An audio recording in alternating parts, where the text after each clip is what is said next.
यूं ही क्या अरमान अभीरा को अपने घर से बाहर निकालकर फेंक पाएगा? जो अभीरा माधव शाह के रिक्वेस्ट पर घर में आई थी और दादी शाह का ख्याल रख रही थी, क्या उस अभीरा को पोद्दार हाउस से निकालना इतना आसान रहने वाला है? बिल्कुल भी नहीं। आने वाले एपिसोड में कहानी एक बहुत ही बड़े मोड़ पर पहुंचने वाली है, जहां अरमान का गुस्सा, अभीरा का धैर्य और दादी शाह की आखिरी इच्छा तीनों मिलकर एक नया ड्रामा खड़ा करने वाले हैं। दिखाया जाएगा कि जब दादीशा की तबीयत अचानक बिगड़ जाती है और उन्हें सांस लेने में दिक्कत होने लगती है, तब अरमान का गुस्सा सीधे अभीरा पर फूट पड़ता है।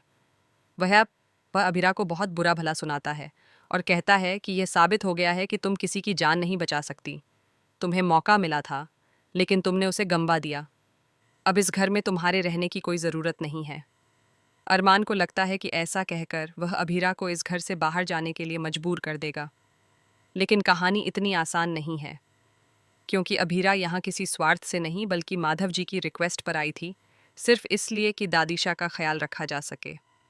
दादीशा की हालत भले ही कमज़ोर हो, लेकिन उनका दिल अभी भी बहुत कुछ समझता है। वह अपने अंतिम समय में भी एक ही सपना देख रही हैं, अरमान और अभीरा को फिर से एक साथ देखना।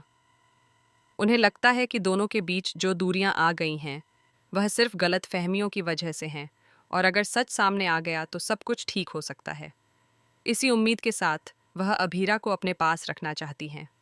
इसी बीच घर में एक और बड़ा कन्फ्यूजन खड़ा हो जाता है जब विद्या यह बात फैलाती है कि मासा ने खुद अभीरा को इस घर में वापस आने के लिए कहा है। पहले तो यह बात सुनकर सभी लोग हैरान रह जाते हैं। तभी वहाँ माधव जी आते हैं और उनके आने से माहौल थोड़ा बदल जाता है। कई लोगों को लगने लगता है कि शायद दादीशा सच में अभीरा को वापस लाना चाहती थीं। यहाँ एक और दिलचस्प पल आता है जब दादीशा मायरा को देखकर कहती हैं, तुम आ गई। उस समय यह बात किसी को ठीक से समझ नहीं आती कि वह ऐसा क्यों कह रही हैं, लेकिन धीरे धीरे यह साफ होता है कि दादीशा के दिल में अभी भी अभीरा के लिए बहुत ज़्यादा प्यार है और वह चाहती हैं कि मायरा भी सच जान सके। मायरा की कहानी भी इस पूरे ट्रैक में बहुत महत्वपूर्ण हो जाती है। कई बार ऐसा लगता है कि अब मायरा को वाणी की असलियत पता चल जाएगी। उसे यह समझ में आ जाएगा कि जिसे वह मुक्ति समझती है, वह दरअसल उसकी बचपन की दोस्त बानी ही है।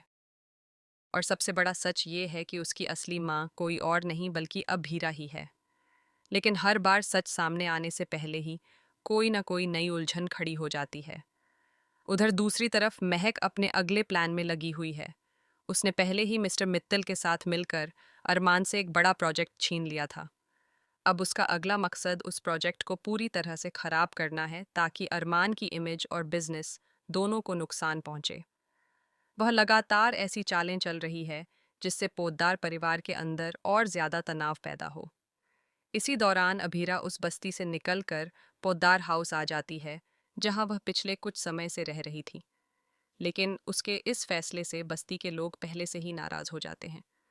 उन्हें लगता है कि अभीरा ने उन्हें बीच रास्ते में छोड़ दिया, और जब उन्हें पता चलता है कि उस बस्ती को जल्द ही तोड़कर वहां नया रिडेवलपमेंट प्रोजेक्ट शुरू होने वाला है, तो उनका गुस्सा और बढ़ जाता है। उन्हें यह लगने लगता है कि यह सब कुछ अभीरा के पति की वजह से हो रहा है, और बिल्डर उनकी बात इसलिए नहीं सुन रहा क्योंकि उसका संबंध पोद्दार परिवार से है। पोद्दार हाउस में अभीरा के लिए हर दिन एक नई परीक्षा जैसा बन जाता है। 8 साल पुरानी यादें बार बार उसके सामने आ जाती हैं। हर कोना उसे उसके पुराने रिश्तों और टूटे हुए सपनों की याद दिलाता है। फिर भी वह वहाँ सिर्फ एक वजह से रुकी हुई है, दादीशा, क्योंकि उसे पता है कि इस समय दादीशा को उसकी ज़रूरत है। अब सवाल ये उठता है कि जब दादीशा को होश आएगा, तो क्या वह अभीरा को इस घर में रहने देंगी, या फिर उन्होंने पहले से कोई और बड़ा फैसला ले रखा है। कई लोगों को ये शक भी है कि शायद दादीशा को अपने अंतिम समय का अंदाज़ा हो गया है और उन्होंने अपनी प्रॉपर्टी का विल भी तैयार करवा लिया है। अगर ऐसा होता है तो पोद्दार परिवार में बहुत बड़ा तूफान आ सकता है, क्योंकि प्रॉपर्टी के बंटवारे में अगर अभीरा को कोई बड़ी जिम्मेदारी या हिस्सा मिलता है तो कई लोग इसके खिलाफ खड़े हो सकते हैं। खासकर काजल, जो पहले से ही अपनी अलग चाल चल रही है। काजल का प्लान यह था कि वह विद्या के झूठ को हमेशा के लिए छुपाकर रखेगी और बदले में विद्या से अपने बेटे कृष के लिए अरमान की जगह मांगेगी। लेकिन दादीशा ने उसकी सारी प्लानिंग पर पानी फेर दिया। उन्होंने पहले ही अभीरा को पोद्दार फर्म का हेड बना दिया। यह फैसला सुनते ही घर के कई लोगों के पैरों तले जमीन खिसक जाती है। अब स्थिति यह हो जाती है कि जिस अभीरा को अरमान घर से निकालना चाहता है, वही अभीरा जल्द ही उसके बराबर की कुर्सी पर बैठने वाली है। वह पोद्दार फर्म की हेड बनेगी और अपने वकील वाले करियर में भी दोबारा वापसी करेगी। ये वही सपना है जो कभी दादीशा और अक्षरा मैडम ने उसके लिए देखा था। अभीरा को इस तरह मजबूत बनते हुए देखकर अरमान के दिल में एक अजीब सा संघर्ष शुरू हो जाता है। एक तरफ उसका गुस्सा और अहंकार है और दूसरी तरफ कहीं ना कहीं उसके दिल में अभी भी अभीरा के लिए छिपा हुआ प्यार है। वह बाहर से भले ही कठोर बना रहे, लेकिन अंदर से वह अभीरा की कामयाबी देखकर खुश भी होता है। वहीं विद्या का सच भी धीरे धीरे सामने आने की ओर बढ़ रहा है। जिस तरह से उसने अभीरा और उसकी बेटी को अलग किया, वह सच्चाई अगर अरमान के सामने आ गई तो हालात पूरी तरह बदल सकते हैं।